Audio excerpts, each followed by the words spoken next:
Ketika BI kemarin mengumumkan akan menggarap e-rupiah atau digital money atau cryptocurrency, semua seakan menengok ke Bosman. Ingat lo ya, seakan bukan sebenarnya. Sambil berkomentar, akhirnya didengar juga ide Sontoloyo itu. Sama seperti SWF yang diklaim Bapak serba bisa. Faktanya, memang gak banyak yang tahu sejak 3 tahun yang lalu kata SWF, Sovereign Wealth Fund, yang diinisiasi kita akhirnya diterima. Namun bukan oleh inisiatornya, tapi oleh pejabat berkuasa yang diklaim olehnya. Semua mudah kok membuktikannya. Ada rekam digital siapa yang pertama mengatakannya. Solusi ekonomi adalah pakai SWF. Lalu sekarang diklaim yang lain. Ya nggak apa-apa juga. Emang kita masalah? Ya enggak lah. Kita nggak baperan kayak buzzer. Kalau memang cinta NKRI, nggak masalah ide solusinya diklaim siapapun karena memang tujuannya untuk rakyat, bangsa, dan negara. Akhirnya SWF dipakai sebagai salah satu solusi ekonomi. Alhamdulillah. Lalu kita detailkan. Kita lihat konkret pengelolaan SWF tersebut seperti apa. Ternyata makin kesini makin jelas bahwa ternyata SWF-nya bukan MMT yang model modern monetary-nya. Lalu kita pada nanya, ini SWF model mana? Oh alah, masih ilmu kuno, masih old mind ternyata. Masih Keynesian juga ternyata. Masih pakai cara bank sistem atau dibaca bunga. Masih pakai pinjaman juga yang dibaca ya bunga juga. Masih pakai aset negara buat jaminan. Juga dibacanya digadai. Ya beda jauh ini mah. Ini model 1MDB-nya Najib Malaysia dulu yang rawan dikorupsi kalau seperti SWF ini dijalankannya. Gak nuduh loh ya bahwa ini akan mudah dikorupsi. Hanya rawan disalahgunakan. Ini ngingetin, jangan baper. Jadi hilang deh semangat kita bernegara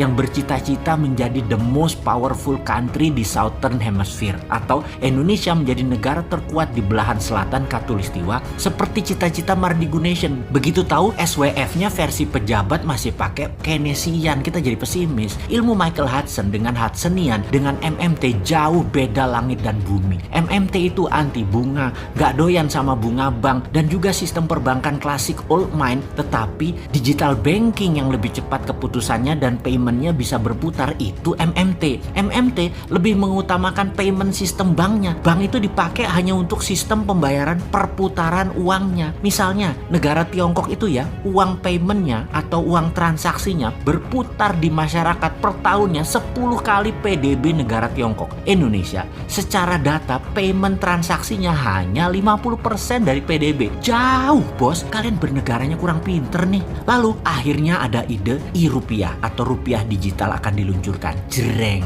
Bosman diminta lagi pendapatnya. Karena sejak 2 tahun yang lalu sudah bengok-bengok teriak pakai e-rupiah saingi e-renminbi. Jangan malah pakai yuan atau e-renminbi Indonesia. Dan akhirnya singkat cerita pokoknya sudah 2 aja ide Mardigu Nation dipakai atau diadopt. Kita tunggu langkah berikutnya. Berani nggak kuasai Selat Malaka? Berani nggak mengenolkan bunga simpanan deposito di bank dengan strategi TINA? There is no other alternative. Kembali ke rupiah digital. Bagaimana pendapat Bosman kali ini? Kalau kita pertanyakan kalau e-rupiah atau digital rupiah kalau nggak pakai Hudsonian MMT dengan printing money, maka rupiah digital cryptocurrency-nya yang akan dilakukan ngimpi untuk Indonesia menjadi berdaulat. Rupiah menang dengan underlying emas, itu lebih real. E-rupiah underlying-nya pakai uang beredar, ya berat bos. Kalian Keynesian gak nyandak emang dengan modern monetary teorinya MMT-nya Hudsonian punya ilmu. Udahlah, jangan dipakai kalau masih pakai ilmu lama. Jangan dipakai kalau masih old mind. SWF adalah ilmu baru.